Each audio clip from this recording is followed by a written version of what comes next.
Mission96 here with another video review. This time we have the Man of Steel Movie Masters General Zod from Wave 1. So here you go. Just reviewing, I reviewed the 3¾ inch General Zod earlier today, and now I'm reviewing this one. And there will be a Man of Steel review every single day up until Friday when I'll post my Superman review, because of course that is the release date of Superman. So here you go. So as you can see, box standard Movie Masters box, General Zod. You know, nothing too special. Really do like the background and the detail in it. Very neat. On the back, you've got the first 3 figures in the wave, as well as a bio. From what I think that I read this bio, none really like spoilers, and then the bio for Movie Masters itself. So yeah, and that falls down. I guess this isn't gonna hold up. Okay. So on to General Zod himself. This is the less interesting General Zod from this Movie Masters series. In Wave 2, we'll get a much better General Zod, which I do have, and I'll compare him with. But yeah, so this is obviously just him in his skin-tight suit. This is interesting. I'm not, you know, from what we've seen in the trailer, he wears this when he is arrested. That's for sure, when he gets the shackles on. And then we also see a quick glimpse of him wearing this when Superman is just beating him, you know, in the sky. So I don't know why he isn't wearing his armor in the sky, if Superman has ripped that off of him and then he just starts beating him, and that's the final, you know, Superman really showing his power, that kind of thing. I don't know, but this is more kind of like the Superman 2 kind of look, which is neat that we get a modern look, the modern character in that kind of classic look from Superman 2, which is pretty neat.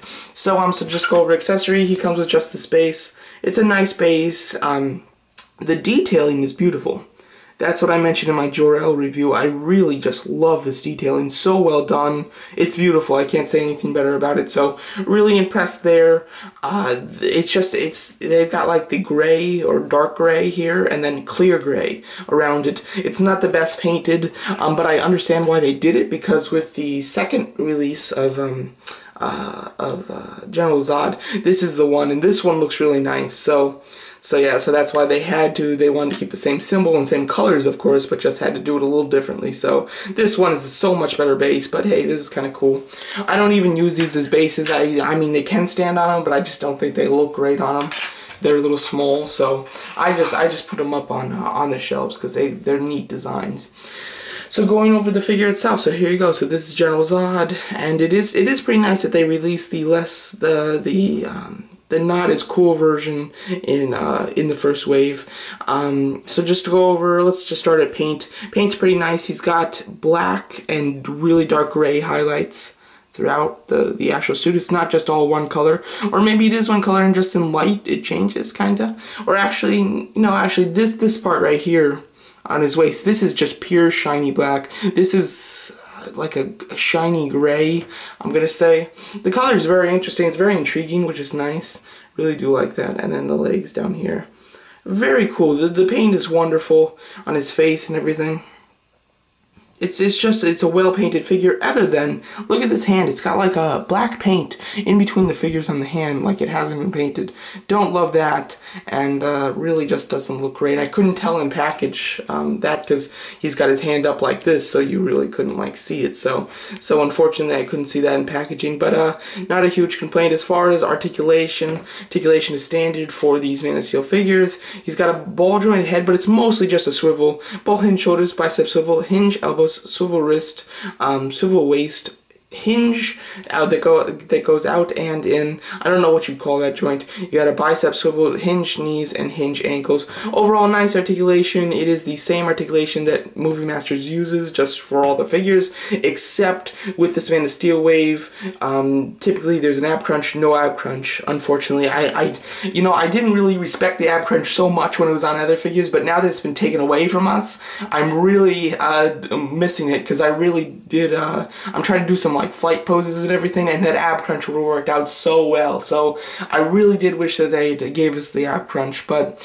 it's okay they didn't. It's a minor cut, and I would have, of course, loved to build a figure, but not too bad. Overall, it's pretty cool. The actual sculpt now, the face is nice. I mean, it does look like the actor, which is pretty cool. You know, it's a little big of a head. It's just slightly too big. And I think all the reviews have mentioned this, that the head's slightly too big. Not a huge problem, but you have seen them do this with their figures. They did definitely get it right with the second General Zod. They fixed that problem. And Faora, she kind of has that same thing where the head's a little too big. You know, not a huge problem. It's not incredibly noticeable, but it is still noticeable to some degree. As far as the detailing on the rest of the suit, of course, you do have his family crest there. There we go, you get it focused, which is nice. It's not just painted on, it is actually sculpted on. And then look at all this detail. Beautiful. I raved about this with Jor-El, and Jor-El just had it in some parts of him.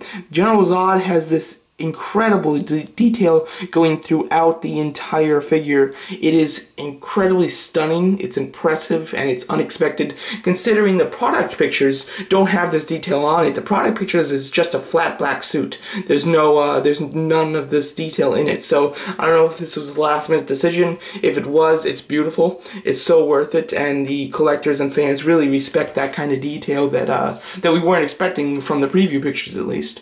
So overall, wonderful. Can't say anything better about this. Overall, it's a very nice figure. My only flaws on it are that the ankles are a bit loose, and because of that, I thought that he was going to have trouble standing, and he really doesn't. Even if he starts to slouch, or you have to put him in a little bit of a funny position, he won't fall. I thought that he was going to be falling all the time, but it's completely not the case. He hasn't fallen once for me, which is great.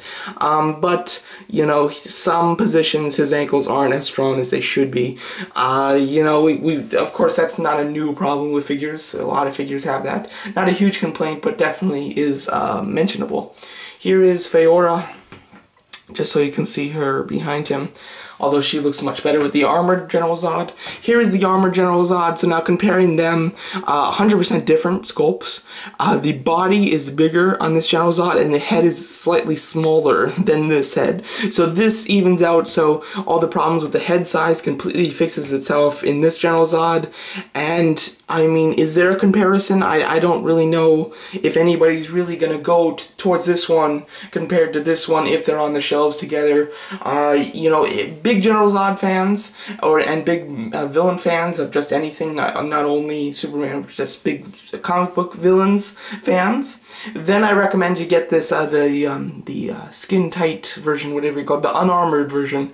That is the only way that I recommend this unarmed version. It is pretty cool. I would have even said, if these toys haven't come out, you know, together, I'm really impressed that the wave 1 through 3 has come out together at different stores. They each have like a wave. I can't believe it, actually. Target seemed to have wave 1. Walmart's, some Walmarts will just have wave 2. They don't even have wave 1. And some Walmarts will just have wave 3 and not even wave 2 or 1, which is insane. I've never seen distribution like that before, but that's how it is right now. So I cannot recommend the this General Zod at all compared to this one, because he falls flat in just about every category. Even though this is a beautiful figure, the second General Zod, I mean, there's no comparison. You gotta get the second General Zod. But this one is cool, so I would definitely recommend it if you're a big fan of General Zod, or you just cannot find the armored version and you're dying to get a Zod right away, then definitely get this one.